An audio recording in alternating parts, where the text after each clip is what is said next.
salaamaaleykum nuyu nañ leen ziar leen di leen bëggee bu baax a baax waaye attention démb dafa mel ni weer bi dafa feeñ démb de mu am benn commission bu bees quoi commission nationale de l'observation du croissant lunaire dafa mel ni dañoo changé léegi ñu fa nekkoon de pas Iyane Thiam moom xam naa ne génn na àdduna quoi yàlla na ko yàlla yërëm quoi mais ñi fa desoon mooy ay ñoom Imam Diène ak ñeneen mais man démb gisuma leen fa. wala commission bi dañ ko changé léegi indi ñeneen ay politiciens ay président wu parti politique ak mouvement wala non non booy sérieux wuñ dafa am benn booy bu dugal ci TikTok bi quoi dugal photo gars yi quoi mu ne commission nationale de l'observation du croissant lunaire ndeysaan mu may fàttali Pa Iyane Thiam yàlla na ko yàlla yërëm boobu maa ngi nekk xale nag ndeysaan xam nga xale day yàkkamte ay Korité ak Tabaski quoi si gars yi di seentu weer bi dem toog RTS di xaar seen correspondant yi nekk ci région yi pour woo leen ne leen weer bi gis nañ ko ci département bi wala gis nañ ko ci région bi wala ci village bi nii quoi. non neexul ba neexul nag mais gars yi sincèrement démb seen toogaay ba lu doon nuru ah man sama xel dafa dem ci Alaaji Iyane Thiam ndeysaan yàlla na ko yàlla yërëm Pa Iyane moo baaxoon. waaw mais ñii tey ñoo jël kii boobu jox mujj leen ko jox benn yoon commission bi comme ça ñu ngi seen tul weer quoi seen kii bi nu mu tuddoo de sax seen alliance bi nee nañ mooy ATEL ok alliance pour la transparence des élections ok waaye man li ma jaaxal mooy ku may ATEL waa ATEL ndax seen xeex dafa teel ni suba teel damay bañ am ku ci damm ba ñu jëndal ko ATEL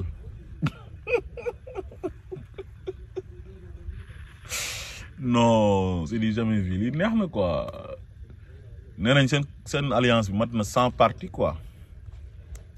ay parti télécentre ay 0,2% 0,40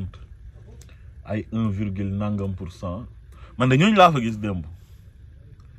bon su fekkee Amadou Ba bokk na ci moom mooy 36% la amoon. te moog waa kii ñoo ko bokk waa kër Macky Sall yi te léegi neexootuñ parti ba tas na APR ex APR parce que am na ñu bëri génn nañ créer seen parti Bennoo tamit tas na am na ñu bëri ñu génn kon 36% yi dañ koy séddale gars yi rek Macky Sall am na ci wàll te Macky ak Amadou jaarootuñ taal léegi Amadou berne daara boppam waaye daal en tout cas. maanaam ñoom seen alliance bi suppu kànja la quoi waaw dafa jaxasoo lool dafa dénaturé quoi parce que ñi ci bokk mais yàlla de cela 6 mois ci gannaaw mais ñooñu jubawuñ woon léegi nag ñu ne ñoom ñoo dajee pour élection yi transparente lañ bëgg Abdou Mbow mu nekkoon ci Macky Sall ak ñeneen ñu àndoon ak Macky Sall ci coalition Benno bi ñooy toog di waxu transparence quoi des élections transparentes Khalifa Sall mu Macky Sall éliminé woon 2019 pour mu bañ a bokk ci élection yi jaarale ko ci justice Abdou Mbow d'accord woon ci boobu mu ngi ànd ak Macky Sall moo toog tey dend ak Khalifa Sall ne dañoo bëgg ay élections yi leer Bougane l'insulteur public léegi insulteur la quoi moom da doon kaas naan Macky Sall moo ko daan tere bokk ci ay élections man loolu moo jaaxal quoi nee na dafa xam ne. su bokkee dafay gagné moo tax Macky Sall daf ko ragaloon quoi di ko recalé ci parrainage yeeg yooyu noonu ah loolu doy na waar de man nag damaa foog ne tamit am na leneen luñ bëgg quoi mooy ne xam nga ngay dem ci làmb ji xam ne boo demee dañ lay dóor nga daanu ngay ut lay quoi pour en cas boo jotee coup bi quoi dañuy anticiper seen lay bi quoi parce que xam nañ ne le 17 novembre du yomb ci ñoom daal. ñu ne léegi xaaral ñu ut benn lay nga xam ne buñ ñu duma yu métti ñu ne dañoo sàcc élection yi quoi xam ngeen ne ñii ute nañoo ko fi nekkoon de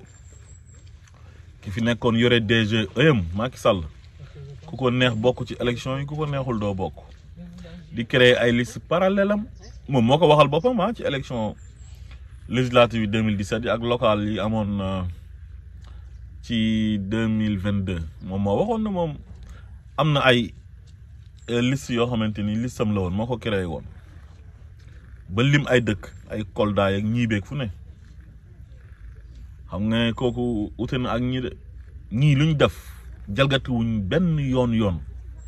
président Bassirou Diomaye Faye lu mu def lépp ci yoon la ko teg maanaam prérogative yi mu am li ko constitution bi may lépp la def tas na assemblée bi jàpp datu élection yi respecté délai beeg yëpp xam nga léegi nag nee nañ impliqué wuñu leen quoi yéen Macky Sall moo leen sori rek moo tax ngeen toog fi naan da ngeen di wax quoi ñi nga xam ne ñoom yombalal nañ leen ne parrainage amul parce que élection anticipée la délai bi dafa gàtt waroon na fecc daaw wërëq ngeen toog fi naan da ngeen di kaas xam ngeen ne ñii nekkuñu ay nit ñuy njuuj njaaj wala ñuy sàcc élection wala ay nit yu joxe instruction ay DGE ak ay CDC naan ko diw bu ñëwee recalé ko diw bu ñëwee bu defee versement caution yam bu ko jox attestation de versement de caution loolu amatul loolu c'est révolu jeex na waaw et puis nit boo ko mënee sax looy nekk naan da nga koy jéem a njuuj njaaj naan da ngay jéem a sàcc ay élections mais ñi ils n'ont pas besoin de voler des élections parce que le Sénégal est avec eux Sénégal ñoom la ñu àndal majorité bi yëpp ñoom la ñu àndal gis ngeen élection présidentielle yi bu jaaroon yoon dëgg nga xam ne perturbation bu ci Macky Sall indi amu ci woon ay fomm élection yeeg ay éliminer ay nit ak ay xeex ak lu ne am fi mu jaaroon yoon rek ku noon di ngeen fi gis score boo xam ne bu masta am 80% président Diomaye mënoon na ko am billahi wallahi tallahi mais xam nga rek Macky Sall dafa yàq Sénégal moo tax su ma gisee ñoom Khalifa Sall ñi nga xam ne ñoo àndoon ak Ousmane Sonko wor ko tey ñu toog ak Abdou Mbow muy représenté APR ne dañuy xeex pour la transparence non rey daf may jàpp quoi xam nga ñoom ay nit yu daje lañ yoo xam ne ils sont aigris quoi ñoom loolu moo leen boole quoi ay nit yoo xam ne benn nit lañ bañ mooy Ousmane Sonko parce que Ousmane Sonko mooy lépp xam nga Macky Sall dafa éliminer woon Ousmane Sonko parce que xam na ne Ousmane Sonko bu demee élection day nekk président te ñoom ñi doon ànd ak Ousmane Sonko nekk ci opposition bi ba ci yeewi askan wi am na ci ñoo xam ne ñoom ak Macky Sall ñoo bokkoon benn gëm-gëm quoi mais dañ doon def yëfu seytaane di wan ne dañoo bëgg Ousmane Sonko te Ousmane Sonko dafa généreux quoi dafa nekk nit koo xam ne moom nekkul nit ko égoïste ci wàllu politique bu dul man du nekk keneen wala man rek la war a doon wala di ànd ak nit di tricher non gis nga sabotage yu amoon ci liste yi élection législative 2022 te Khalifa Sall moo doon investir Ousmane Sonko xam na lépp mais dafa xam bàcca xam nga lu ñuy wax xam bàcca di booy passé fi commencé di attaquer Khalifa Sall dafa ñëw défendre Khalifa Sall pour bañ ko affaiblir mais ñoom bu ñu demee ba Macky Sall jekk Ousmane Sonko Macky di leen wax ne leen ñëw leen Khalifa dem ne man moom naa bokk rek moo taxit ba mu bokkee de gis na lem ci jëlee ki doon tuddee boppam ne moom mooy doomi nday Ousmane Sonko moom it jàpp ne jeex na say éliminé nañ Ousmane Sonko jàmbu na ko commencé di ko xas li mu ko defaloon ci lu baax yëpp mu fàtte ko au bout de quelques mois yàlla ëlbati affaire bi wallahi karma dafa am wallahi fu mu nekk nii waa ji élection yi di ñëw du ci mën a bokk parce que il a été condamné nga gis nag seen journaux yi nga xam ne ay journalu système bi lañ ñiy wax naan Ousmane Sonko moom it il est inéligible parce que dañ ko condamné woon ci affaire Mame Mbaye Niang fàtte nañ amnistie bi quoi te amnistie bi mu ngi concerné 2021 ba 2024 te sa waa ji moom condamnation yam ba li ko dalee 2010 la woon xaw ma 2011 mooy bi ko gars yi songee fële ca mairie bu Sacré-Cœur Mermoz bi loolu yàgg na waaw dossier boobu nag moo dem ba 2023 loolu concerné wul amnistie bi de mais Ousmane Sonko voté na ku éligible nan ngay voté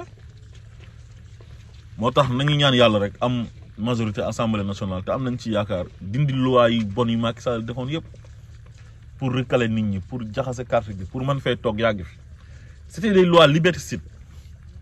ay kuñ condamné ci diffamation 6 mois doo nekk candidat doo mën a voté mais loolu ban dëkk la am ci ban démocratie la am ci àdduna bi non mais moo tax Macky daf ñu doon fowee quoi Macky da doon fowee Sénégal moo tax yàlla bu ñuy tàqaleeg Macky Sall ak xale yi doon xeex ñi ci génn àdduna dañu leen war di rendre hommage toujours ñi ci am ay gaañu ba pare ki nga xam ne moom mooy le guide de la révolution ku ñu war di ñaanal la Ousmane Sonko yàlla na fi yàgg te wér. moo tax su ma gisee ku ko bañ dama lay yërëm parce que damaa xam ne boo ko bañee yow da ngay sonn daal parce que kanam rek la jëm daf leen a gën a dëggu gën leen a honnête gën leen a jub gën leen a baax gën leen rafet xol te yàlla nee na yawma laa yanfa'u maalun wala banuun illa man ata Allah bi xalbi salim alaxira moom bu ñu fa demee xol bu set rek mooy sauvé ñëpp moo fay compter mais sa xol bu bonee ñuul tilim salte yéene woo kenn lu baax sa bopp rek pour nga am lu baax du yomb de waa kon gars yi ñu jox rendez-vous waa Atel rek ba le 17 incha allah ñu préparer campagne bi